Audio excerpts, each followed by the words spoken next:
Vinegar has evidently been used as a weight loss aid for nearly 200 years. But does it work? Well, like hot sauce, it can be a nearly calorie-free way to flavor foods, and there's all sorts of tasty exotic vinegars out there now, like fig, peach, and pomegranate to choose from. But the question is there something special about vinegar that helps with weight loss?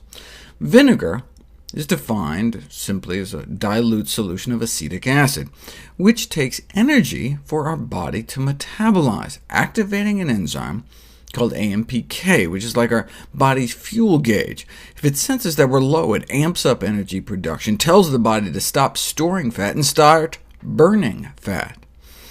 And so, given our obesity epidemic, it's crucial that oral compounds with high bioavailability are developed to safely induce chronic AMPK enzyme activation, which would potentially be beneficial for long-term weight loss. No need to develop such a compound, though, if you can buy it at any grocery store. We know vinegar can activate AMPK in human cells, but is the dose one might get sprinkling it on a salad enough? If you take endothelial cells, blood vessel lining cells from umbilical cords after babies are born, and expose them to various levels of acetate, which is what the acetic acid in vinegar turns into in our stomach, it appears to take concentration of at least 100 to get a really significant boost in AMPK. So how much acetate do you get in your bloodstream sprinkling about a tablespoon of vinegar on your salad? You do it 100, but only for about 15 minutes. And even at that concentration, 10 or 20 minutes exposure doesn't seem to do much. Now, granted, this is in a petri dish, but we didn't have any clinical studies until we did. A double-blind trial investigating the effects of vinegar intake on reduction of body fat in overweight men and women. Now, they call them obese, but they were actually slimmer than your average American. In Japan, they call anything over a BMI of 25 obese, whereas the average American adult is about 28.6. But anyway, they took about 150 overweight individuals and randomly split them into one of three groups: a high-dose vinegar group, where they drank a beverage containing 2 tablespoons of apple cider vinegar a day; a low-dose group, where they drank a beverage containing only 1 tablespoon of apple cider vinegar a day; and a placebo control group, where they had them drink an acidic beverage they developed to taste the same as a vinegar drink, but using a different kind of acid, so there was no acetic acid. No other changes in their diet or exercise. In fact, they monitored their diets and gave them all pedometers, so to make sure that the only significant difference between the 3 groups was the amount of vinegar they were getting every day. This is where they started out. And within just 1 month, statistically significant drops in weight in both vinegar groups compared to placebo, with higher dose doing better than the low dose, which just got better and better month after month.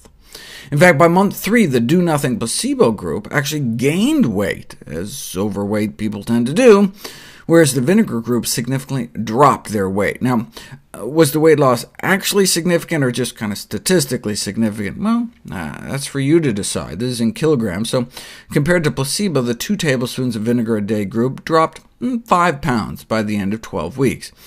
That may not sound like a lot, but they got that for just pennies a day without removing anything from their diet. And they got slimmer, up to nearly an inch off their waist, suggesting they were losing abdominal fat, but the researchers went the extra mile and put it to the test. They put the research subjects through abdominal CT scans to actually directly measure the amount of fat before and after in their bodies. They measured the amount of superficial fat, visceral fat, and total body fat. Superficial fat is the fat under your skin that makes for flabby arms and contributes to cellulite, but visceral fat is the killer. That's the fat, shown here in white, building up around your internal organs that bulges out the belly. And that's the kind of fat the placebo group was putting on when they were gaining weight. Not good. But both the low-dose and high-dose vinegar groups were able to remove about a square inch of visceral fat off that CT scan slice. Now, like any weight loss strategy, it only works if you do it. A month after they stopped the vinegar, the weight crept back up, but that's just additional evidence that the vinegar was working. But how? A group of researchers in the UK suggested an explanation. Vinegar beverages are gross. They made a so-called palatable beverage by mixing a fruity syrup and vinegar and water, and then went out of their way to make a really nasty, unpalatable vinegar beverage, both with white wine vinegar, which were so unpleasant the study subjects actually felt nauseous after drinking them, so ate less of the meal they gave it with. So there you go. Vinegar helps with both appetite control and food intake, though these effects were largely due to the fruity vinegar concoctions invoking feelings of nausea. So is that what was going on here? Were the vinegar groups just eating less? No. The vinegar groups were eating about the same compared to placebo. Same diet, more weight loss, thanks perhaps to the acetic acid's impact on AMPK.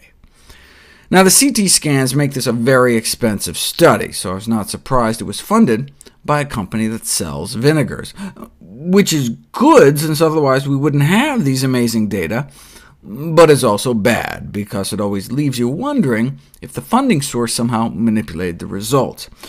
But the nice thing about companies funding studies about healthy foods, whether it's some kiwi fruit company or the National Watermelon Promotion Board, watermelon.org, check it out, is that, what's the worst that can happen? Here, for example, if the findings turned out to be bogus, worst comes to worst, your salad would just be tastier.